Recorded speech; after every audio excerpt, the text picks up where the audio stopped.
Why did the narcissist suddenly erupt? There are many things on this planet which are extremely fast. Lightning, a speeding bullet, and demands from credit card companies. When it comes to the narcissist, few things are as quick as the sudden eruption that occurs from a calm and tranquil afternoon to the blazing fury of the narcissist ranting and raving at you. You're left asking, what the hell just happened? Here are some examples which may seem familiar to you. One minute I was serving lunch and everybody was talking away. The next moment he had flung the plate at the wall and called me a fucking selfish bitch. I only asked him how his day was, and he just turned around and walked back out, snarling. That was yesterday evening, and I haven't heard from him since. I mentioned I was going away with my friends for the weekend, and then before you know it, he's accusing me of having an affair and telling me I have to cancel the trip and stay at home. All I said was the blue dress suited her better. She tore it off, ripped it in half, and shoved me on her way out of the door. How did I end up looking like this? I said that maybe he had had enough to drink, and you can guess what happened next. I was sat watching television, and she came in full of hell and laid into me. I have absolutely no idea what I was supposed to have done to deserve that. The overriding response to such scenarios, and others are like that, is what the hell has just happened. And it is linked to this fury erupting out of seemingly nowhere. At the time these instances happen, the recipient of the behaviour does not know that they have become entangled with one of our kind. The recipient understandably expects the other person to operate by their standards of behaviour, their own mature and reasonable responses, and their own healthy, proportionate reactions. That is not high-handed or arrogant, but it is the honest mistake that victims of narcissists make by assuming that the narcissist sees the world in a similar way to you. We do not. We view the world through the narcissistic perspective, through a distortion field, if you will. And that impacts upon how we see the behaviours of others and accordingly our reactions to them. It is the case that the victim finds that the response of the narcissist is completely different to how they would have responded. The victim then struggles to discern any logic in or reason in how the narcissist has behaved. Why did she just erupt? What caused him to suddenly go berserk? I don't understand. All I did was this. Or, I don't even know what I've done. Everything seemed to be okay, but this keeps happening. Common reactions to such instances, as the ones that I've described earlier, along with asking what the hell just happened, would include, she blew it up out of all proportion. I don't know what got into him. There was seriously nothing the matter. We were literally sat, just quietly watching television. It was such an extreme reaction, I am at a loss to understand why she did as she did. Everything was going really well, and then, wham! I've no idea what set that off. I'm sick and tired of it happening. Indeed, you would have no idea at all what is going on, and why would you? At the time, you did not know that you had become entangled with a narcissist, and therefore your response is entirely typical and standard. Even when you ascertain, most likely sometime after the relationship has been brought to an end through a callous disengagement, that you have been involved with the narcissist, these eruptions, disruptions, and volcanic responses still mystify and bewilder. I don't understand what he had to get so upset about. I'm still absolutely mystified as what caused her to get her panties in a twist. In order to comprehend what on earth has just happened in such instances, you need to understand the narcissistic perspective. Despite the boldness, the grandiosity, and the confidence, the narcissist has an inherent suspicion of the world because of our hypersensitivity to control. We are calibrated to pick up on very small threats to our control, changes in the environment, namely your behaviour and the behaviour of others, which signals to us, unconsciously in the case of lesser narcissism mid-range, and consciously in the case of greater and the ultra, that there is a threat of some degree to our control. You are not calibrated this way. You don't pick up on the sensitivities of the threats to control in anywhere near the same way. We do. In effect, this control and this hypersensitivity arises out of the fact that the world has treated us badly in some way. It is the mindset of the narcissist that the world is a treacherous place which has sought from the very beginning to bring us down, to threaten us. And this, of course, affects our perception of control. As we move through life, some of our kind climbing higher and higher, driving forward and conquering, that vigilance remains and invariably appears as paranoia. There are those traitors, those betrayers and those plotters who would love nothing more than to do us down, dethrone us and topple us. You will not see it that way, but we do, because our perspective causes us to look at people that way in order to maintain control, to remain vigilant to it. Of course, I suspect that you think that such a state of affairs is exhausting. It would be to you, but it isn't to us. This is how we are. We are used to it. Of course, some narcissists, as a consequence of reduced fuel levels, and indeed the fuel crisis, will present as exhausted, etc. But the actual process of remaining vigilant to these threats, responding to them, the hypersensitivity control, isn't exhausting to us when we are operating effectively. Why? It is what we are used to. Our view of the world means that we see a threat to our control, which we despise and hate, consciously when greater or ultra, unconsciously when lesser or mid-range, more than anything else. And we see these threats to control, in effect, lurking around every corner. We see these threats to the control in the words of those who speak to us, and, most of all, through the actions and gestures of the shadowy snakes who infest the world. Oh, we are not stupid. We know only too well that you prefer to challenge our control, to wound us through inaction and the absence of gestures. We see it that you are able to diminish the impact by suggesting that we are overreacting, that we are reading too much into it, and that we are seeing things that are not there. Of course, from your perspective, what you say is true. From our perspective, a different perspective, we see you as lying.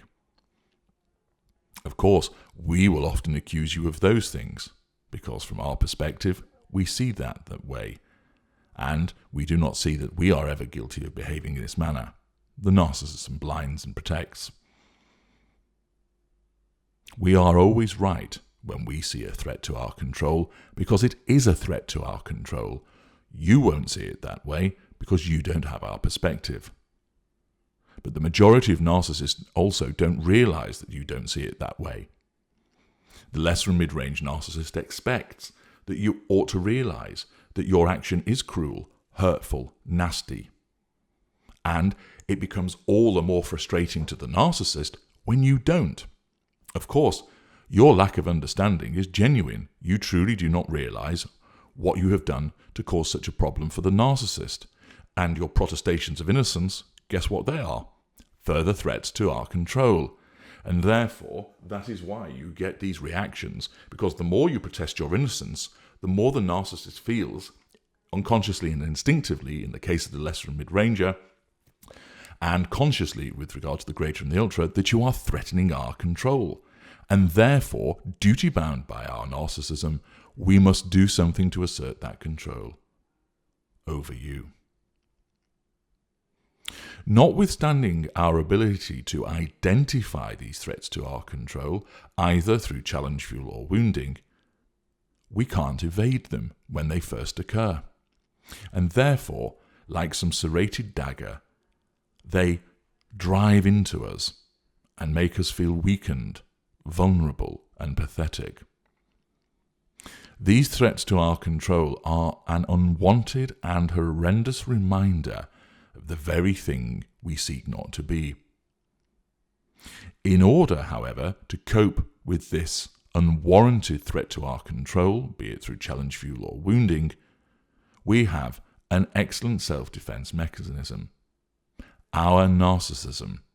And as part of that self-defense mechanism, we have fury. Fury is present in every single narcissist. Its manifestation, however, vary dependent upon the school of narcissists for two reasons.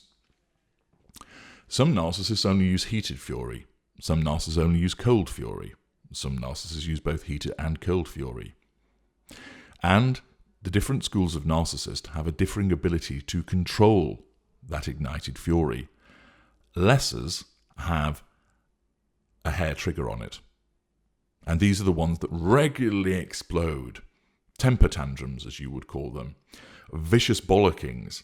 Shouting, yelling, physical violence, grabbing you, punching you, pushing you around, smashing things up.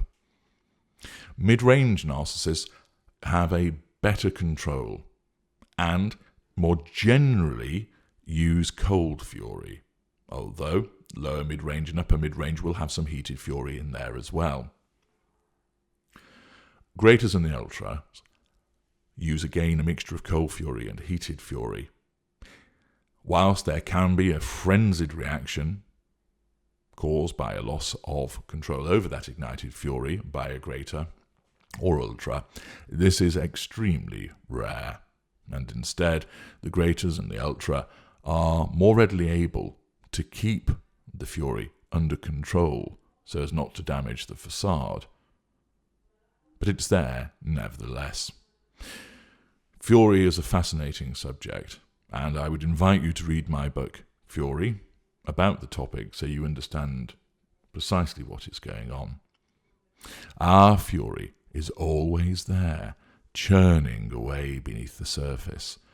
And when we are threatened through a challenge to our control, this fury ignites and manifests.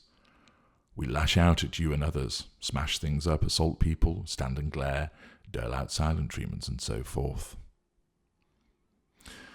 The representation and manifestation of this ignited fury is because it has to be instantaneous so that we get control back and gain fuel from you. And we either quash the threat to the control, or we quash the threat to the control and heal the wound that you have caused.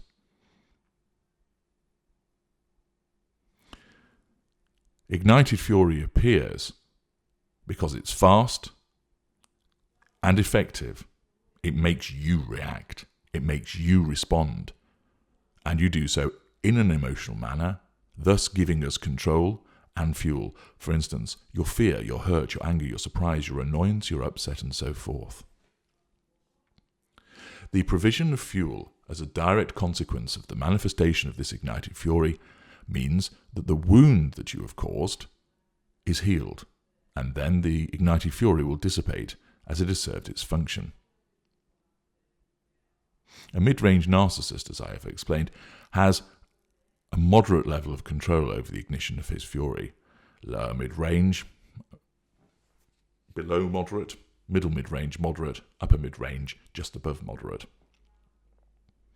And the narcissism determines for them unconsciously that if exploding in a certain situation would damage the facade, it looks to avoid it and keep a lid on the ignited fury, and therefore may cause the narcissist to switch to cold fury or even withdraw to assert control and obtain fuel elsewhere, giving time for the wound to be healed and fuel to be obtained elsewhere to heal that wound.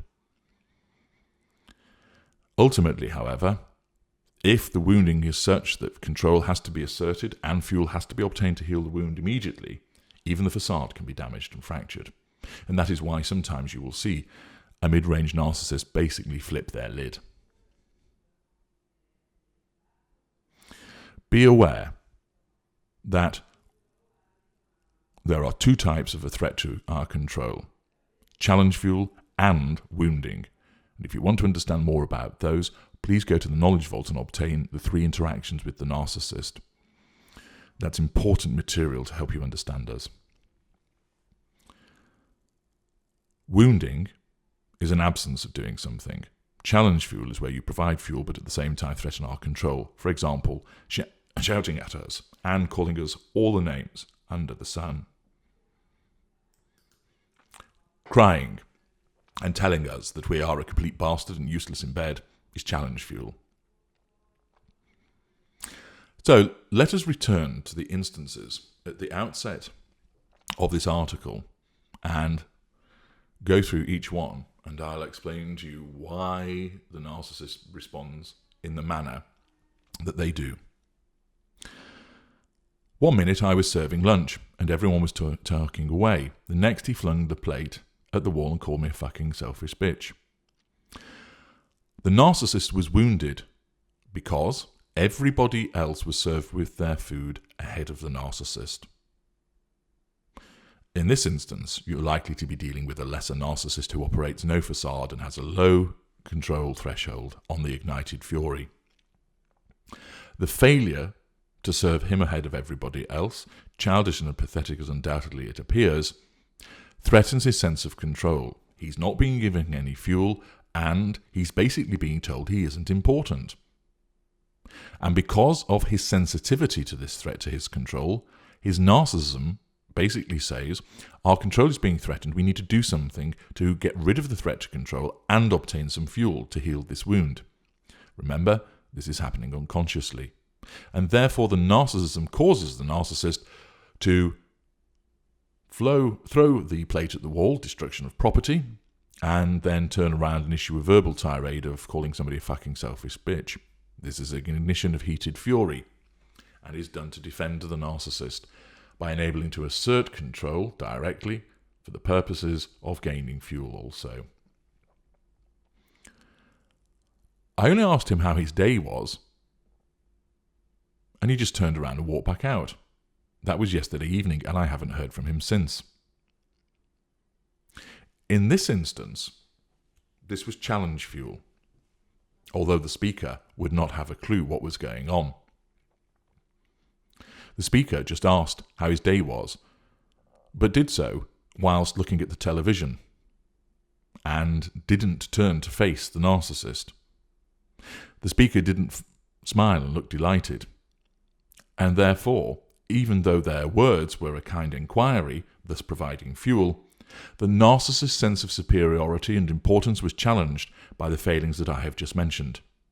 Therefore, this ignited the fury of the narcissist, resulting in the narcissist turning about heel and walking out, most likely a lower mid-range narcissist.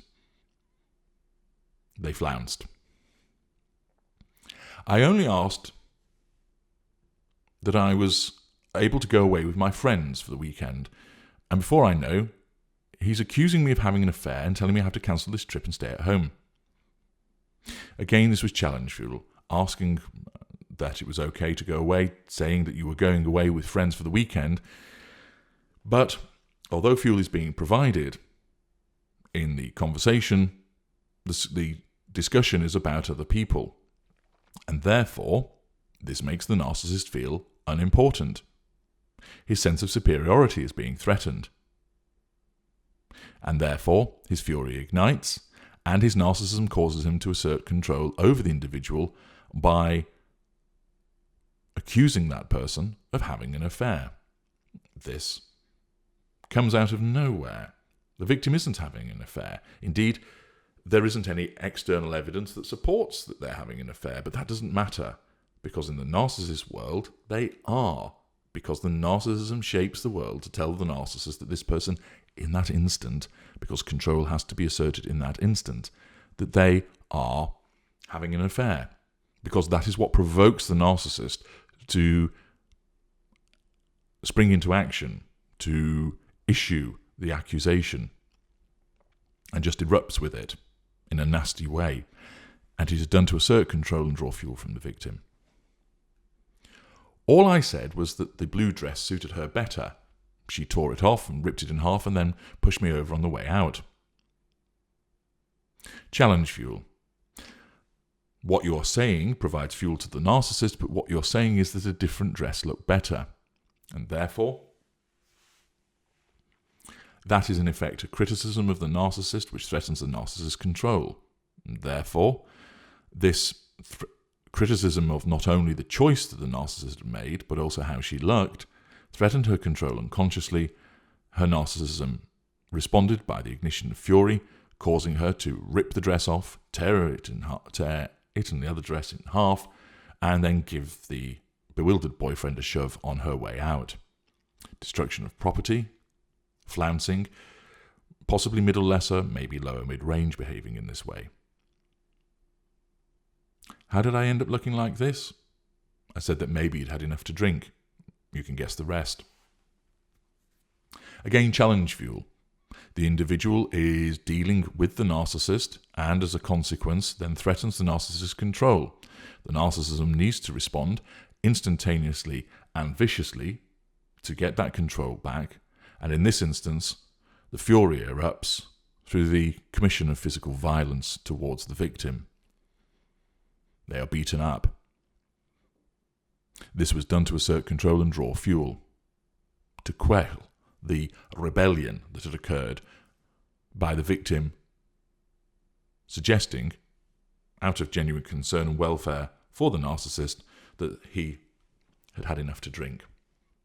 Then the response is a beating. The imposition of physical violence is a manipulation that was a manifestation of heated fury doled out against the victim as a consequence of threatening the narcissist's control. In this instance, most likely, lower lesser, middle lesser, could in certain circumstances be lower mid-range, possibly even upper lesser type B. I was sat watching television and she came in full of hell and laid into me. I had no idea what I was supposed to have done. This might be an example of delayed fury arising from an earlier wounding that has occurred, but the narcissist wasn't able to assert control against the victim. So, for example, let us say the narcissist telephoned the victim and the victim didn't answer. That would wound the narcissist. Her fury is ignited, but because she's not with the victim, she can't direct the ignited fury, and therefore she might then come in from being outside, storm straight up to him and lay into him verbally, the manifestation of her ignited fury from the recent earlier wounding. Do understand that if that wounding had happened several hours earlier, then the narcissist would have looked to assert control in a different way, and quite possibly the fury might have been directed towards somebody else, or if not, there would have been a different assertion of control. The narcissist would have still responded in a manipulative way towards the victim on her return later that night, because the victim would be painted black, but there would not have been the explosive fury.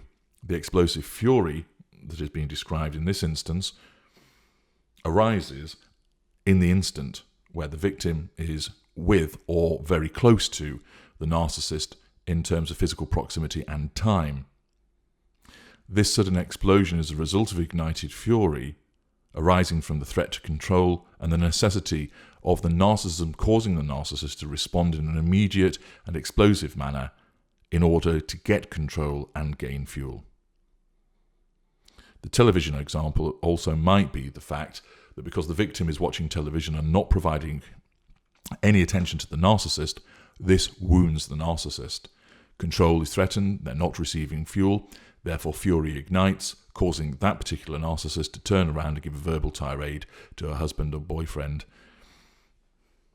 acting very aggressively towards them. Most likely, middle lesser, lower mid-range, possibly upper mid-range also. You'll have no doubt deduced from all of this that the occurrence of this behaviour can happen at any time, can come out of nowhere, and you can't gauge it from your perspective. From our perspective, there are repeated threats to our control that we see through the narcissistic perspective. This discrepancy between your perspective and our perspective results in you engaging in second-guessing, hypervigilance, anxiety, and the famous treading on eggshells that is so often associated with our kind.